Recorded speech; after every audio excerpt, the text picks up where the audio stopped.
자, 다시 한번 말씀을 드리면 지금 어차피 지수는 많이 빠졌기 때문에 그럼 여기에서 우리가 현재까지 시장이 2018년도만 생각을 해봅시다. 이어져 오면서 지수에 가장 큰 영향을 줬던 거는 뭡니까? 그거는 이제 바이오 제약이에요. 그건 인정해야 된다는 거죠. 바이오 제약이다. 자, 그러면 바이오 제약 말고 또 지수에 영향을 줬던 애들이 있느냐 하는 거예요. 바이오 제약 말고 지수에 대한 영향을 줬던 애들이 있느냐? 있어요. 그게 남북관계 개선이에요. 대거 움직였습니다. 그러면서 지수가 움직였잖아요. 그러면 그 이후에 또 지수에 영향을 준 애들이 있느냐? IT가 영향을 줄 수 있는데, 그렇죠? IT 섹터가 영향을 줄 수 있죠. 하지만 미약했죠. 자, 2차전지가 영향을 줬습니까? 2차전지가 지수에 큰 영향을 주지는 못해요. 왜냐하면 아직까지 섹터가 작다는 거예요. 물론 2차전지가 제가 볼 땐 시장 패러다임을 이끌 수 있는 주도주가 될 수 있습니다. 이 시세는 상당히 지속적으로 가능한 시세입니다. 하지만 중요한 것은 2차전지가 시장을 이끌 수는 없는 거예요. 지금 상황으로. 캐파가 더 커져야 돼요. 2차전지 뿐만 아니라 2차전지에서 옆에서 융합돼서 들어오는 것들이 전기차, 그 스마트 자동차 이런 것들이 융합되면서 파이가 커져야 되는데 지금 파이가 너무 작아요. 파이가. 그러면 2차전지는 상당히 좋은 섹터지만 이게 시장을 이끌지는 못한다는 거예요.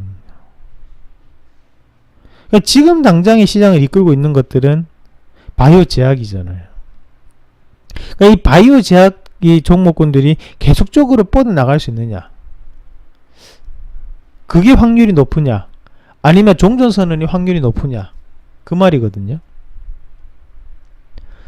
저는 지금 상황에서 냉정하게 바라봤을 때 남북관계가 개선될 확률이 바이오 제약에서 임상이 성공할 확률보다 높다고 생각합니다.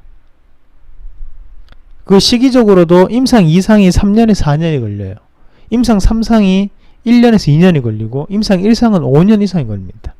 그 부분을 감안한다면 충분히 지금은 3년 내 또는 1년 내 성과만 보더라도 남북관계 개선이 훨씬 더 빠를 수 있다는 거죠. 그러면 이대로 이 남북관계 개선 관련주, 철도라든지 산림이라든지 가스관이라든지 이런 여러가지 것들이 이대로 죽어버릴 것이냐? 그렇게 보면 안 된다는 얘기예요. 그럼 일종의 예를 들어서 현대로템이 이렇게 주가 빠졌어요. 그럼 이대로 죽을 것이냐? 그렇게 보면 안 된다는 거죠. 다시 한 번 더 큰 반등이 나올 수 있습니다. 요 남북관계 개선에 대한 섹터 관련을 다음에 한번 편입을 한번 해보도록 하겠습니다. 제가 말씀드리잖아요. 자, 첫 번째로 우리가 주식을 볼 때 가장 중요한 것이 기본적 분석이에요. 이 기본적 분석 안에 모든 재무제표라 현금 흐름표라든지 아니 업황이라든지 이런 부분 다 들어갑니다. 제일 중요해요. 자, 두 번째가 기술적 분석이에요.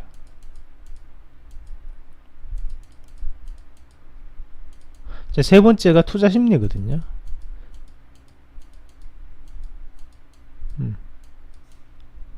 자, 단기로 갈수록 투자 심리에 대한 투자 심리가 적용하는 부분이 커지지만 장기로 갈수록 투자 심리는 약해져요. 왜냐하면 우리가 주가를 보시더라도 하방에서는 변동폭이 적죠. 투자 심리가 약하거든요. 근데 상방으로 올라갈수록 이제 투자 심리가 강해지면서 있고 가격이 확대가 되는 거예요.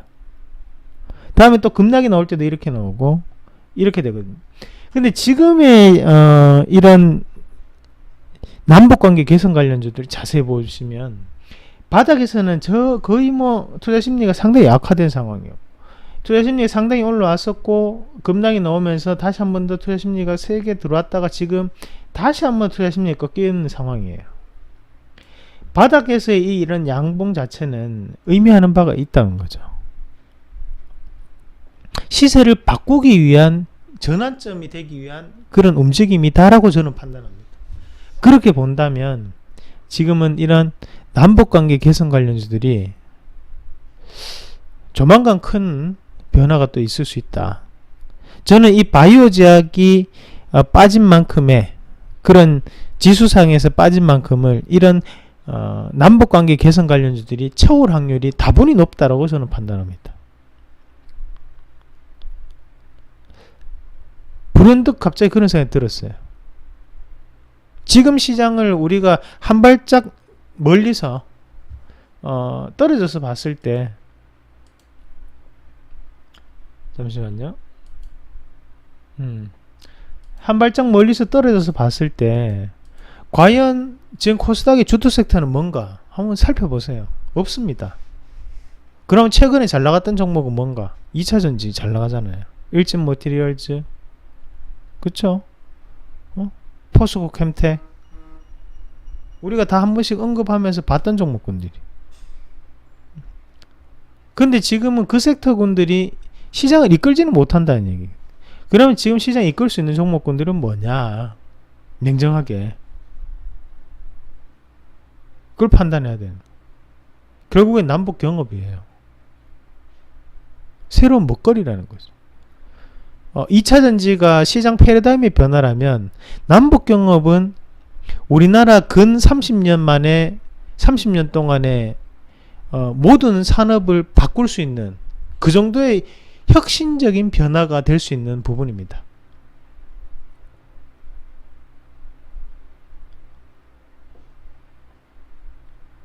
이렇게 생각하시면 돼요, 여러분.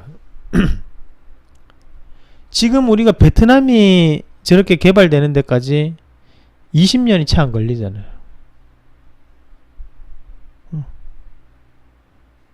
30년이라 잡읍시다. 베트남이 갑자기 크게 성장을 하면서 인프라가 갖춰지고 여러 가지 것들이 다 갖춰요. 그에 따른 수혜는 누가 받았을까? 중국이 받았죠.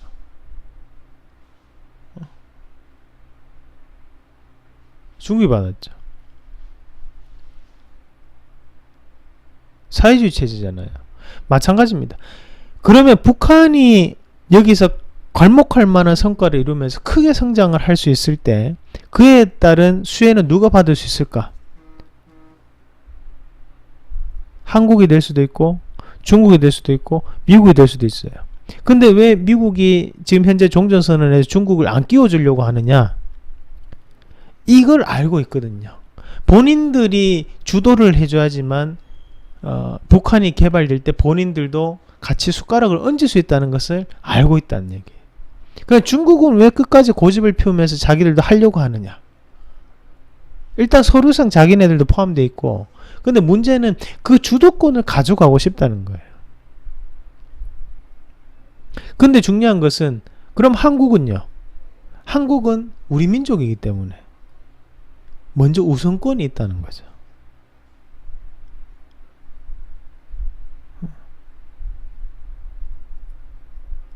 이런 부분에서 우리가 생각을 해줘야 돼. 동남아의 개발이 이루어지는 것도 상당한 입찰을 따르면서 우리나라 기업들이 진입을 합니다. 하물며 북한은 더욱더 쉬운 단계거든요. 그런 부분에서 판단한다면 저는 이런 남북관계 개선 관련주들의 이런 급락이 나오고 난 다음에 지금 한풀 꺾여져 있는데 우리가 지금부터 다시 한번 봐야 돼요. 제가 조만간 이익실을 하고 나면 요 종목군들 안에서 한번 뽑아 보겠습니다. 지금 일단 눈에 두고 있는 종목이 있는데 조금 더 한번 면밀하게 살펴봐서 주도주를 한번 골라 보겠습니다. 요 섹터군들이 제가 볼 때 연말까지 충분히 지금 큰 성과를 보일 수 있습니다. 제가 아무리 지금 봐도 이 바이오 제약이 다시 예전에 그 과거의 영광을 누릴 수 있는 만큼의 주가가 이번 연도에 오를 수 있다. 그건 아닌 것 같거든요. 그러면 지수는 올라갈 것 같은데 그 지수를 올릴 수 있는 또 다른 뭔가가 필요하거든요. 그 또 다른 뭔가가 뭘까? 그거는 노스랑 사우스, 남북 관계입니다. 그렇게 판단해요. 한번 지켜보자고요.